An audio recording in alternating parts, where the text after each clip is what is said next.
Hi, I've got another quick session on drafting and how to use the Dynaview frames. This time a little bit more custom. We're trying to plot along an alignment and we want those frames to chase along that alignment. Um, in this case, we'd actually want it to rotate around, which becomes a bit tricky in using the Dynaview collections. And there is a solution to this that comes through a macro. Um, these ones have been written by Ronnie Schneider. He's put them on GitHub. I can put a link in the YouTube to help you with that if you would like. Quite easy to deploy, but very handy for this particular purpose. I've already brought in my plan sheets, but what I'm going to do is I want to create a sheet set. We're going to call it custom sheet.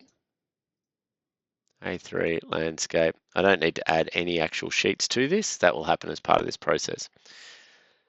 Now, he's created a macro called PlotFrames along alignment, and this becomes pretty handy for us. So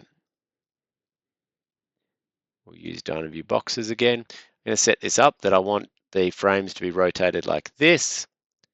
I'm going to select the alignment. It's this one I've called A1. I've set this up for 290 by 277, so using the same amount of space as we've got there.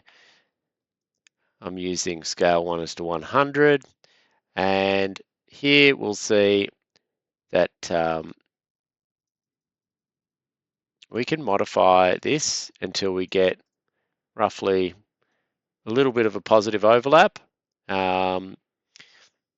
because we want to be able to see the road alignment and the pavement, whatever we're trying to chase, from one frame to the next. If we're in negatives, we don't have enough plot frames. As we go into positives, we're actually creating overlap and stacking them together a little bit tighter.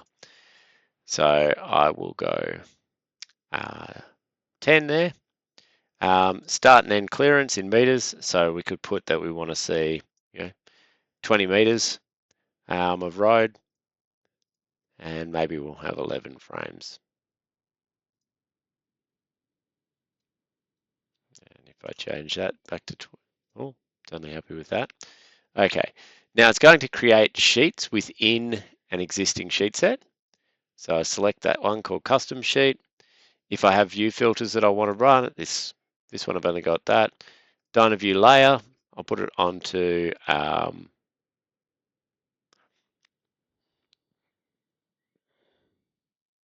Dynaview boxes here. You may want to do something where you've actually got it into two separate layers. So this will be the outline frames, and then this is the content, and then we can turn one off and keep the other one, and we should be able to mitigate those turning up on the plot if we don't want to see them. And then here I've got my standard offset for the corner. And if we just zoom in here, as I hit OK, what we should see is a lot of plot frames get generated. So I'll go OK. I'll cancel out of that.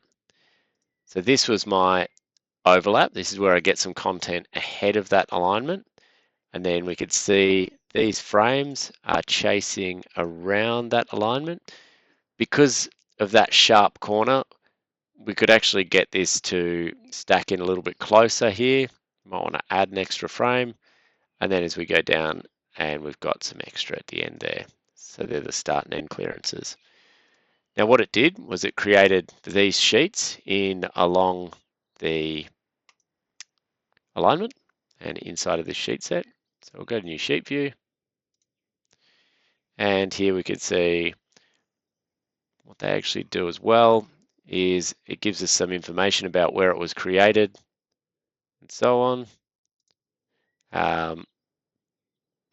That's dropped into that Dynaview boxes as well. And then I can just jump to sheet 2, sheet 3, sheet 4, and so on. Now, here's one where we could really see those extra frames coming through there. If I have a look at this Dynaview, I'm using my filter. it's in DynaView content.